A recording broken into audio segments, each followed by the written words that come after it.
Hi, welcome to Pennsylvania Newsmakers, and as always, thanks for watching. Well, the Auditor General of the state of Pennsylvania, Eugene DePasquale, joins us. We'll get an update on, what does he do, the top fiscal officer, checking and watching our dollars. But before that, we have a duo of the state's leading journalists. We're going to weigh in, they're going to weigh in on the possible Democratic challengers to the incumbent governor, Tom Corbett, all after these words. This is Pennsylvania Newsmakers, a fast-paced, unrehearsed weekly discussion with and about the leaders who shape your world. And now, here's your host, Terry Madonna. Hey, welcome back to the program. Well, let's get this started. We have Brad Bumsted. He's a columnist and a Capitol Hill reporter for the Pittsburgh Tribune-Review, and John Micek. He's the editorial page editor of the Harrisburg Patriot News and PennLive. Both of these guys tweet and do Facebook and all that stuff, so you want to follow them. All right, guys, look, I get 11 possible candidates for governor on the Democratic side. John Micek, let me start with you before we get into typically the out party, I don't care Republican or Democrat, has to go, will somebody please run? Yeah, we actually have an English Premier League football starting 11 here. You can put them in whatever position you like, but yeah, it's a veritable embarrassment of candidates this year. You know, the most obvious thing is Governor Tom Corbett's continued weak poll numbers. I mean, there wouldn't be this many people in the running if he wasn't perceived as so wounded. Yep, that's correct. All right. Let's get down to it, Brad. I count 11. I can't put up. I don't have enough fingers on the hands. One more. 11 possible Democrats. We have what looks like 6 who have actually declared. But let's sort of go through who they are and talk a little bit about their strengths and weaknesses. Front runner. I don't like that term now because a lot of voters don't know these candidates. Allison Schwartz. What do we know about Congresswoman Allison Schwartz? Congresswoman Allison Schwartz, former state senator from Montgomery County, who also represented a piece of Philadelphia, and she is the perceived front runner at this point. She votes in a liberal manner, and I don't think that's a criticism. That just is how she is. And but she's going to face a very difficult challenge among these declared candidates, among the group of candidates, when State Treasurer Rob McCord gets into the race, because, as Mr. Micek here points out, that's going to split some of the money in the Southeast. And McCord has run statewide twice and won. And Allison Schwartz has also run once statewide and lost. Yeah, but yes. All right, let's talk about Rob McCord. Tell our viewers a little bit about Rob McCord. As Brad said, he's the two-term state treasurer, former venture capitalist from Montgomery County, and so far playing coy about his gubernatorial ambitions, although everyone knows he's going to run. It's just a matter of when he's going to declare his candidacy. He set himself up as a more activist treasurer than some in the past. Has not been afraid to tangle with the Corbett administration on contracts, about payment for contracts, notably this internet provider agreement at the state website provider that the state entered into. A comer in state Democratic circles. It's just a matter of him now getting off the block. Yeah. And as Brad points out, if he jumps in, there could be some fighting in the Southeast over campaign dollars. Yeah, well, we certainly have a plethora of candidates down in the Southeast. One of the other possibilities, literally, I mean, you could probably throw, Tiger Woods could probably hit one of his drives and reach all, at least 3 of the candidates down there. Kate McGinty, go ahead, talk about her. Former Department of Environmental Protection Secretary, as is another candidate, John Hanger. McGinty is a very, aggressive and attractive candidate. She has a lot of pizzazz, you might say. Right. And I think, if she had money, she would be a real threat to these other people. I don't know what kind of money she's going to be able to raise. Yeah, and as we point out, this is pretty unusual to have. We have 2 former Department of Environmental Protection secretaries. When we actually have 3 former cabinet officers. Yes. We'll get to Tom Wolf in a minute. She was for fracking, but she was an environmentalist. Has to balance all of that out, right? John Micek has to balance all of that out in the course of what she says and does. And right. Go ahead. No, and that is something, I mean, particularly among Democrats who are now divided over fracking. Earlier this summer, there was an anti-fracking resolution that passed through the Democratic State Committee. Some Democrats like it, some don't, so there's internal divisions there. it's difficult to be a pro-fracking Democrat because you have the progressive base of the party who are dead set against. But I think Congresswoman Schwartz and Kate McGinty took issue with this, correct? I'm pretty sure I'm accurate about that. We'll hear from them if I'm not. Took issue at that resolution at the Democratic State Committee. Right. About the ban on fracking. Right. And Congresswoman Schwartz just this past, or 2 weeks ago, came out with her own plan to tax the natural gas industry at a 5% level, which is clearly close to what House Democrats have wanted to do for a long time, and it would produce an enormous amount of revenue that she says could be used for education and other social programs. All right, we're going to run to a quick break. When we come back, there are a bunch of other candidates. We're not going to put these in tiers or levels. This is still very early on in the race, but I will ask you guys, this is pretty open at this point. It looks like who knows who's going to win? Do you agree with that? I mean, is it open as everybody thinks? The don't know factor among state voters has got to be massive right now. You agree? Except for the money. I mean, these races are determined to some extent by money, who can get on TV, and so far it looks like Schwartz and McCord are the two that are going to be able to. Tom Wolf is going to put his own money into it. All right, we'll be back. We're going to run to a quick break. We're going to go through some of the bios of these other candidates after these words. This broadcast of Pennsylvania Newsmakers is presented by the Pennsylvania Chamber of Business and Industry, the statewide voice of business, and by the Pennsylvania Business Council Education Foundation, educating citizens and business leaders about important public policy issues and civic affairs.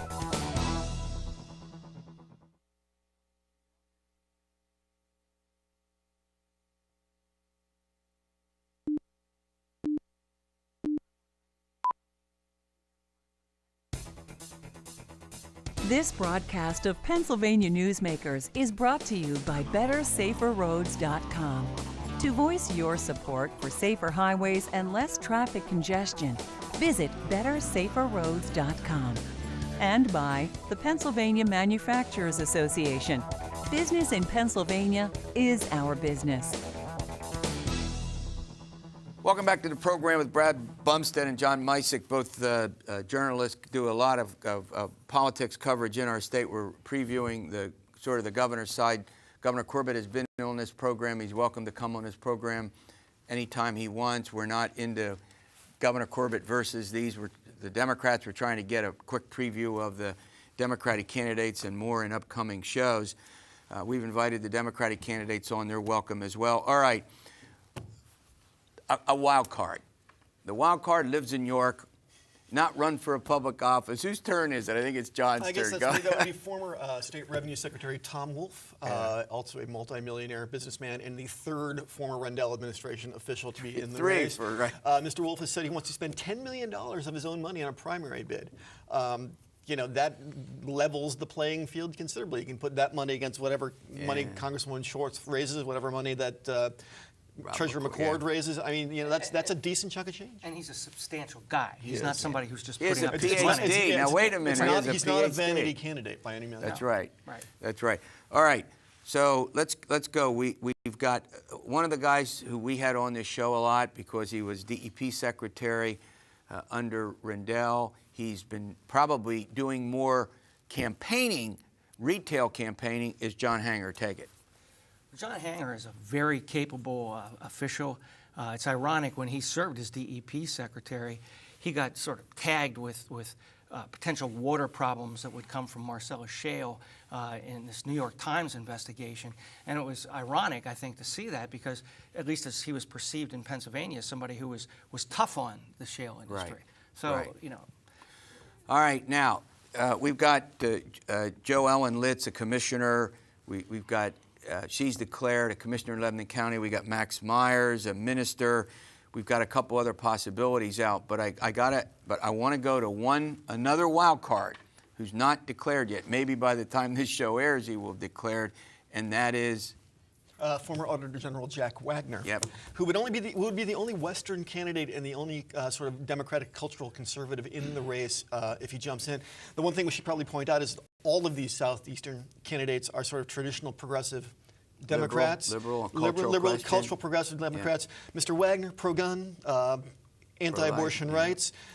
You know, a long-serving public official, 2 terms as Auditor General, a former state senator, tried to run for mayor of Pittsburgh just this past spring, was unsuccessful in his primary bid. A substantial guy. The problem is that he can't raise money to save his life. You agree? Go ahead. I do, but you know, if you go by the Catherine Baker Knoll theory of getting elected, Former state treasurer and lieutenant governor. Go ahead. That she was on the ballot so many times that voters became familiar with her name. And if Jack Wagner runs this time, it'll be his 5th time on the statewide Well, now ballot. hold on a minute.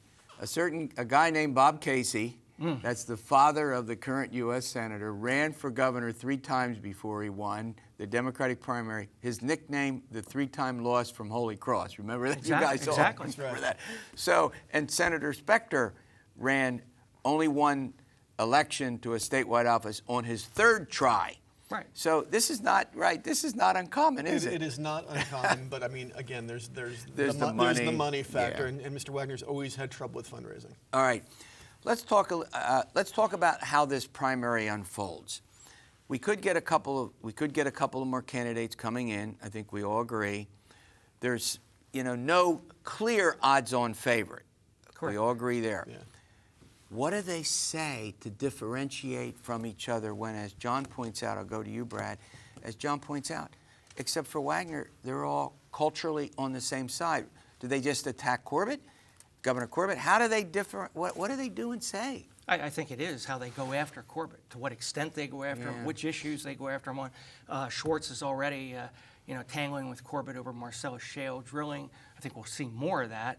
I think Marcellus Shale could be a defining issue. It could be, although with Hanger and McGinty in there, it complicates things a little bit. They really know that issue. Yeah, they really do. John? It's clearly a referendum on Tom Corbett. You can't get a lot of daylight between sort of the A-list, we'll call it whatever, A-list, B-list candidates on the Democratic side. What's fascinating about this, and Brad brings this up, is this is a really policy-heavy campaign, even in the very early going. Traditionally it's December of the year before is the kickoff. But I mean, we got started back last December when John Hanger declared, for goodness sake. This is the earliest start, am I right? This is the earliest start of a governor's election and I remember. It's substantial. You had Schwartz on Marcellus Shale this week. You had Katie McGinty coming out calling to raise the minimum wage to $9 an hour. So I mean, they're talking a lot. One noteworthy item, and I was really surprised to see this when it popped up on my computer screen. Corbett went on the offensive and attacked Schwartz's plan on the severance tax. Saying it would cost jobs. Right. Was that? And it was surprising to me because he just has not done anything like that. So that may be the new team that Governor Corbett has since we've talked about that shuffle. All right, great, wonderful update. All right, the Auditor General of the state of Pennsylvania, Eugene DePasquale, will be with us next. And then you This broadcast of Pennsylvania Newsmakers is brought to you by Pennsylvania Credit Union Association.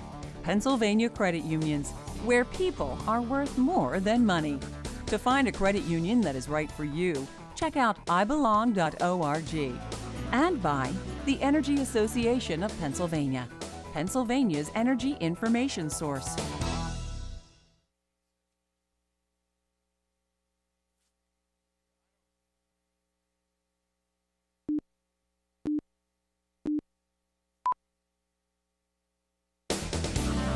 This broadcast of Pennsylvania Newsmakers is presented by the Hospital and Health System Association of Pennsylvania, working towards a healthy Pennsylvania. Welcome back to Pennsylvania Newsmakers. Joining me is Eugene DePasquale. He's the Auditor General of the state of Pennsylvania. We're going to talk about some of these big audits. He's the top fiscal watchdog. Is that the way? Can I put it that way? That's the job description. All right, you get 30 seconds. Do I have to hear about the Pittsburgh Pirates? Come on. Absolutely, you have to hear about them. I mean, this is 20 years in the making here. My senior year in college, so which gives you can do the math on my age, was the last time they were had a winning record. So absolutely, you have to hear. I follow this guy on Twitter, and that's all. We don't want to hear any more about. Are you in Phillies? You don't care, do you? Right. Look, all of America's behind the Pirates right now, unless you're a Dodger fan or a Braves fan. No, I got it. You're right. All right, let's get on to the serious business. All right, look, in one of your audits recently, you've gotten into one particular charter school, but I think you would make a general statement about how they have to address certain deficiencies that they have in terms of the money that they get from the Commonwealth and how it's used. What's your primary concern here? First of all, when I campaigned for Auditor General, one of the things that said whether it was an audit of a charter school or a traditional public school, that we were going to try to make sure as many dollars were going to the classroom as possible. And so we have found we've had some tough audits in some public school districts on this issue. Right. And on the charter school, there is a program called the lease reimbursement that we have found that some charters, not all, but some charters are getting lease reimbursements from the state that they should not be getting, and it's against Department of Education regulations. And so in our first 17 audits of charter schools, we found this case in about 7 of them, over $2 million. Now, $2 million in the state budget doesn't seem like that much, but that's in these tough budgets, every dime that should be going to the classroom should. And the Department of Education needs to do a better job of vetting these before they send those checks out. Does that mean you think that the Department of Education ought to be doing better audits internally? Does that mean they ought to have better guidelines? Have you gotten that far? Or they have the appropriate regulation. In 2010, they required a copy of the deed for the charter school to be sent to the Department of Education to help them verify whether the payment should go out. In 2011, they said they didn't have enough staff there, and they dropped the requirement. And so how we're finding this is we're going to the county and looking at the deed. I think at a minimum they need to reinstitute the requirement that the charter school send them the deed. You know, you've put out a list of the things that you've done in your department since you've been in office now. We're about 9 months now. But, you know, when I look at state government, and we all want government to work, we all agree there, and waste and inefficiency means the people who should get the dollars aren't getting. Right, isn't that correct. Basically, isn't that your point? My point is that that's at a minimum $2 million. It may be more, but it's at least $2 million. Spread out over the entire $28 billion state budget, and if you count the federal dollars, we're pushing $60 billion. Would you have an estimate? Are we talking maybe hundreds of millions of dollars throughout the entire, and it's not a criticism against any single individual. No, first of all, when you're talking about, and you're right, when you're talking about any $60 billion enterprise, whether it be public or private, there's going to be things that need to work better, and it's just the nature of it. And my job and the job of our department is to try to find ways to improve these things so that because one thing I hear over and over again, people say before you raise one tax or cut one program, try to get the most out of what you have, because that's what people have to do in their own lives. Now look, the state government is not it's not like running your own household. It's an entirely much more complicated issue when you're talking about $60 billion and all the requirements. But people are demanding that we get more out of what they're paying in taxes before you ask them for one more dime. All right, we're going to run to a quick break. When we come back, I want to ask the Auditor General about this Turnpike debt. And there's a huge debate going on about whether the Turnpike Commission itself, the operation of the Turnpike, should be folded into the Pennsylvania Department of Transportation. There are bills in the General Assembly to accomplish that. The Auditor General was a member of the House for a while. Well, I want him to weigh in on give us some ideas about that and what he has found about the debt that the Turnpike has. You drive on that, we all pay that in one way or another. We'll be back in a moment. This broadcast of Pennsylvania Newsmakers is presented by Highmark Blue Shield, changing the way health plans work for business with a variety of plan options for employers and more choices for employees. Information is available at highmark.com. Have a greater hand in your company's health. And by the Pennsylvania Healthcare Association, the future of long-term care.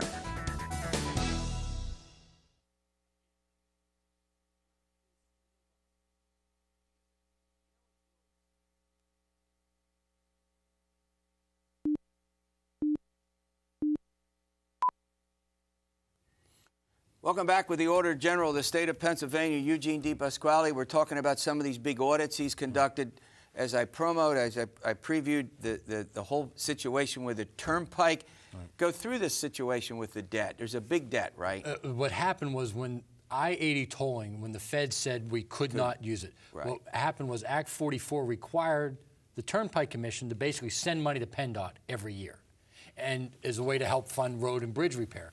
But the whole funding stream was supposed to be I-80 tolling. Once the Fed said no, we should have immediately stopped that type of spending. If we do not stop it by the year 2021, just to pay the debt, it'll be a $50 toll driving from one end of Pennsylvania to the other. Additional. So what we've said is, we weighed in and we did a special report on the Turnpike debt, and we thrust it into the transportation debate on how we're going to pay for road and bridge. So let me get this straight. So because they didn't do tolling on Route 80, and that was a big issue, and even if it would to support the road improvements, and that's a heavily trafficked road, the Turnpike has created a debt, turned the money over to PennDOT, and it's created a debt for the Turnpike Commission. Do Correct. I get that Now, right? In fairness to the Turnpike, they are required to do that. Okay, they're required by law to do it. Now, I don't want to get you too much immersed in politics, but there are suggestions about ending the Turnpike Commission because PennDOT, which used to be a joke, is now a pretty efficient, well-run operation. Do I got that about right? I think starting with Governor Thornburg, who really rooted out a lot of corruption there, and I think it continued with Governor Case and beyond. There's been a lot of very good PennDOT secretaries of both parties, and I think they have dramatically professionalized that department. Now, at a minimum, if you were to consolidate the two, you would have reduced administrative waste because a lot of the functions can be combined. So if you do that, there would still be an issue of how you function, the toll increases if they're needed, and the debt issue would need to be solved. But there are a lot of administrative consolidation which could get real savings. And it's no different than we talk about. We audit every municipal pension plan in the state. If you at least had some combination of the administrative functions, you could save a lot of money. All right, in a couple of minutes that we have left, you've been in office for 9 months. Why don't you give us a couple of the big, if you had to put down what you think has been the most important 2 or 3 things that you've done, what would you say? I would say the first most important is our education audits, both on the public school and the charters. I think we're putting out real recommendations on how to direct more money to the classroom. We've obviously launched our... By the way, I want to interrupt you here. A predecessor of yours actually started those school audits, Bob Casey Sr., who became governor, when I think in the schools, this is back 50, 40, almost 50 years ago, when they were keeping the money in a safe, but the schools have dramatically improved. We all agree there. Go ahead. We found in Mill Creek Township School District in Erie County, so it's not just about the charter school. This is a traditional public. They basically had a deal. They allowed Canadian minor league hockey players to go to their school free of tuition, basically in exchange for hockey tickets for administrators. So, so calling them out on that while they were looking to close an elementary school. So that I think has been the most important big picture. We've also weighed in on the Department of Agriculture and their lack of enforcement of the Pennsylvania dog law, and we know that they've started to make some improvements there. We also weighed in on the lack of amusement park and basically county fair ride inspections. So again, they're starting to make improvements there. I know when you can have ideological debates on death penalty, abortion, taxes. I don't think there's anyone sitting there going, I'm ideologically opposed to inspecting amusement park rides. Yeah, and I'll tell you, I am stunned at the number of people who own pets in this state. And, the puppy mills and all of that, doing something about that is, I think, really important. I think the work that our team did on that one, and what was happening was there was really a lack of inspection and enforcement at the kennel level. And I think, look, we rattled the cage a little bit, no pun intended. Now the Department of Ag is starting to really get behind it, and I think that's good for everybody. Look, thanks for coming on. You're always welcome on this program, and I know, go Pirates, go. Go Pirates, absolutely. All right, we'll see you next week for another edition of Pennsylvania Newsmakers, and as always, stay well.